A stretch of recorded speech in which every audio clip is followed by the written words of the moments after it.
שלום, הגעתם למתאפרים עם ליאור. אני ליאור קליין, סוחרת העוגות, והיום אנחנו נתאפר באיפור כזה, חורפי כזה, איפור שמזכיר שוקולד.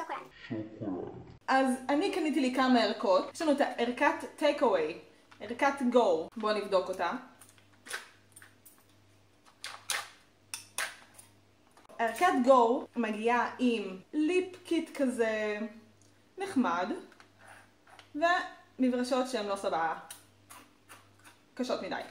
יש לי את הערכת סוף שבוע חורפי, אבל זה כבר לסרטון אחר. היום נתמקד בעצם בערכת ה-small business. אתם רואים, זה חדש מהמפעל. מריח קצת כמו אגוזי לוז. רכשתי סט מברשות חדש, ואנחנו נשתמש במברשת קטנה וחמודה שנמצא עוד שנייה. זאת מברשת מאוד מאוד זולה, קניתי אותה בעצם באלי אקספרס, אם אתם יכולים לראות. קניתי בגלל שהיא בצבע סגול ואני אוהבת סגול. אז נתחיל. ליפ גלוס, קצת מערבבת, ואני מורחת.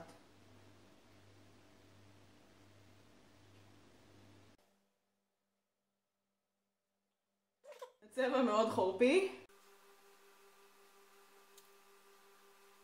וואי, נעלם קצת, אבל בסדר.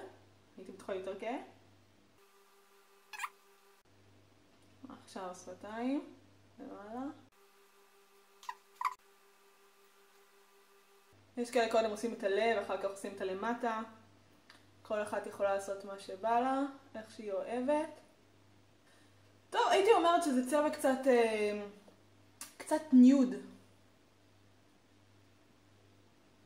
צבע מאוד פיגמנטי. כל הקטע של זה שזה לא צבע אחיד. זה הקטע. טוב, דבר ראשון אני מזהירה שזה לא איפור טבעוני. לא טבעוני, ולהיזהר, לא לנסות את זה בבית. כאילו, אני יכולה להמשיך עד אינסוף. מתאים לי?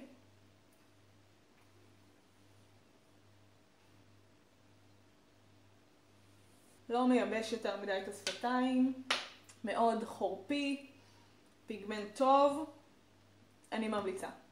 טוב, אז למראה חגיגי יותר, אני לוקחת את זה. זה לא אבקה, זה כמו יותר גרגירים. פשוט שמה לי על היד קצת, ככה בחופן, סוגרת שלא ישפך כי זה עלול להישפך, ומנסה קצת לטפוח קלות, כדי שיהיה קצת מראה יותר מט.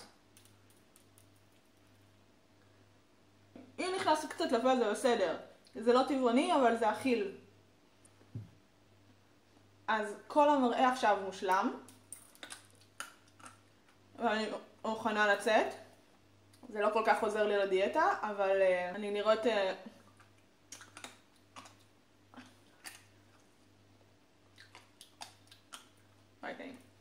אז זהו להיום, תודה שהייתם איתי. תעשו סאבסקרייב, תעשו פעמון. למה? אני אעשה סרטונים מדהימים, טעימים מאוד. טוב, אז נראה אתכם בסרטון הבא של מתאפרים עם ליאור. נשאר בקש.